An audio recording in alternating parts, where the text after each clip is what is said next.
Então olha que interessante isso.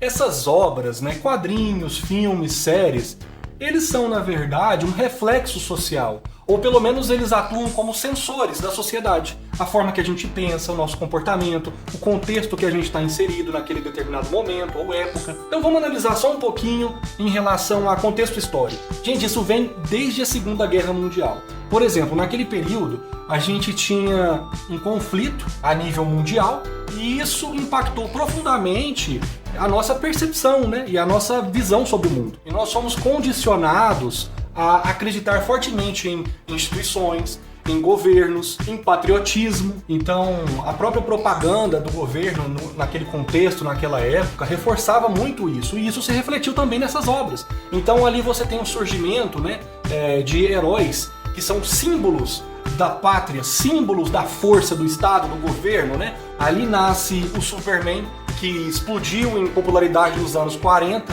os quadrinhos, Capitão América, Mulher Maravilha. Especialmente eu estou analisando aqui no contexto norte-americano. Aquele herói moralmente perfeito, né? Implacável, inabalado, símbolo de poder e ordem.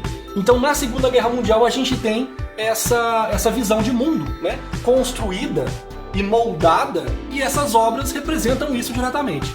Passada a Segunda Guerra Mundial e já num contexto de Guerra do Vietnã e Guerra Fria, olha que interessante. Aqui a gente já começa a ter uma crise de confiança do governo. O fracasso da guerra no Vietnã, o fracasso da propaganda do governo no pós-guerra, isso gera desconfiança. A gente tem o escândalo de Watergate, que derruba Richard Nixon. As pessoas descobrem que o governo dos Estados Unidos mentiu sobre a guerra, em vários aspectos que depois foram comprovados com documentos oficiais e investigações. E aí começa a crescer, né, um sentimento de desconfiança do governo, desconfiança institucional, cinismo. Você tem a ascensão de histórias e de heróis que agem como justiceiros, né, que fazem a justiça com suas próprias mãos, que não acreditam no poder ou na mão do Estado. Então veja o tanto que essas obras são condicionadas ao nosso comportamento e ao que a gente pensa do atual momento ou do atual recorte histórico. Aí você tem Justiceiro, você tem uma versão mais sombria de Batman e por aí vai. Ele é arquétipo amargo, violento,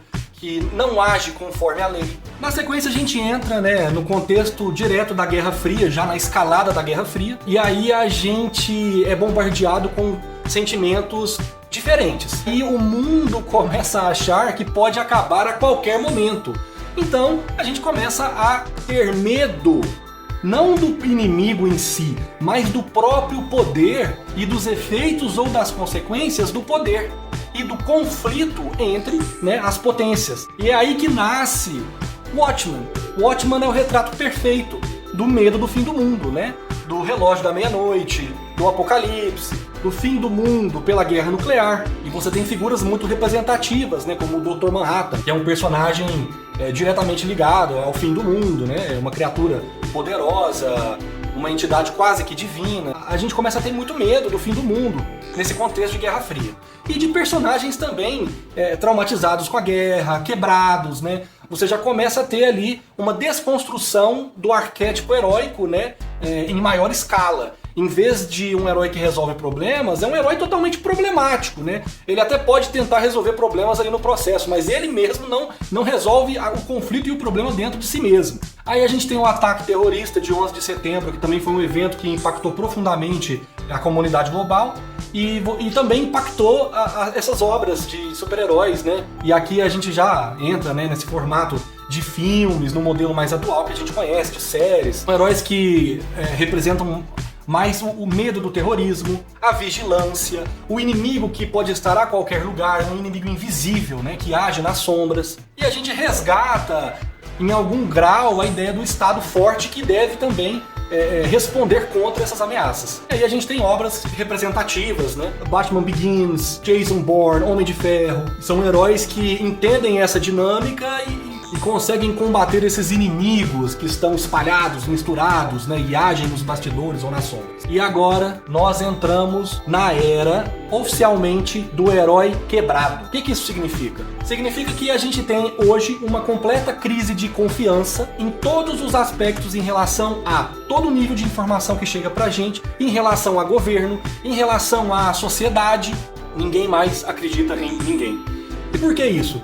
O bombardeamento de informações, o colapso de narrativas o tempo todo chegando pra gente de diferentes fontes, diferentes meios e com diferentes intenções. A sociedade passa por transformações profundas. Hoje nós somos fortemente conduzidos a um forte estado de ansiedade, burnout. Recentemente nós passamos por uma pandemia, existe uma crise de desconfiança global, extrema polarização, ascensão da inteligência artificial, que entra também diretamente nesse contexto de fluxo de informação.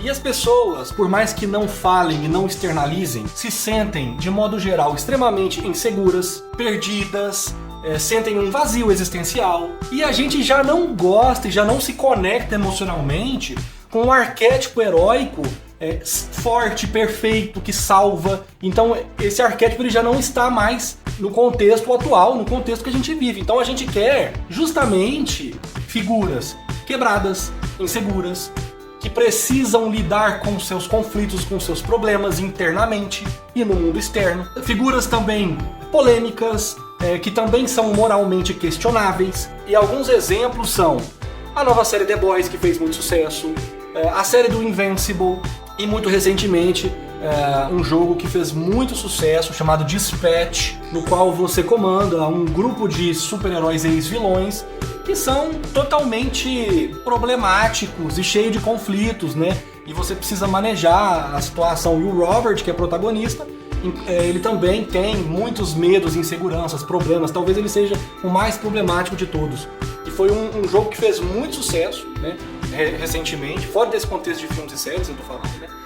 O jogo em 3 meses ele bateu a meta da equipe, que a equipe havia estipulado de 3 anos, né? E isso reforça o sucesso de um formato que não busca mais o herói como um símbolo de força, poder, né? De resolução de conflitos, mas um herói que ele é cheio de problemas internos e inseguranças e ele precisa manejar aquilo, resolver, né? Lidar com aquilo de alguma forma. É interessante a gente observar essa tendência, né, de movimento dessas obras e títulos, né, que refletem muito o próprio Joker, né, Batman, Joker. Joker, ele é caótico e as críticas do Joker, especialmente nas obras mais recentes, questionam justamente esse mecanismo, a estrutura social e o quanto isso é frágil, é fraco, né? E não só a sociedade, mas também o indivíduo.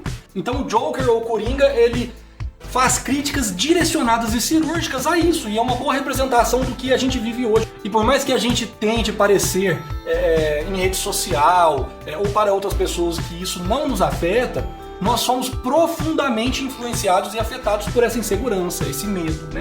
Esse bombardeamento de informações, essa ansiedade crônica, falta de propósito, vazio existencial, né? Hoje a gente recebe muita informação e a gente nem sabe o que faz com esse tanto de informação. Então há um excesso, e o excesso causa um problema, um descompasso. E aí você tem, né, lógico, falando de uma forma muito superficial, mas a gente tem psicologicamente vários efeitos e problemas em função disso, né?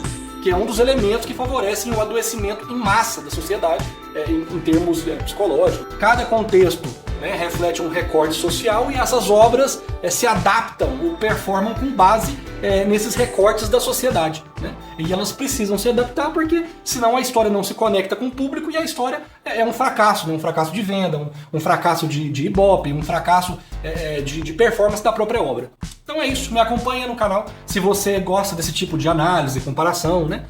Porque eu sempre vou colocar vídeos bem interessantes aqui em relação a esses assuntos, aprofundando um pouco mais, né, da história, né, das séries, jogos, cinema, né, a qualidade narrativa. Eu gosto de entrar muito e analisar esses aspectos de uma forma totalmente descontraída, né, e uma visão pessoal minha, né? E se isso te agregou em algum sentido, me acompanha aí.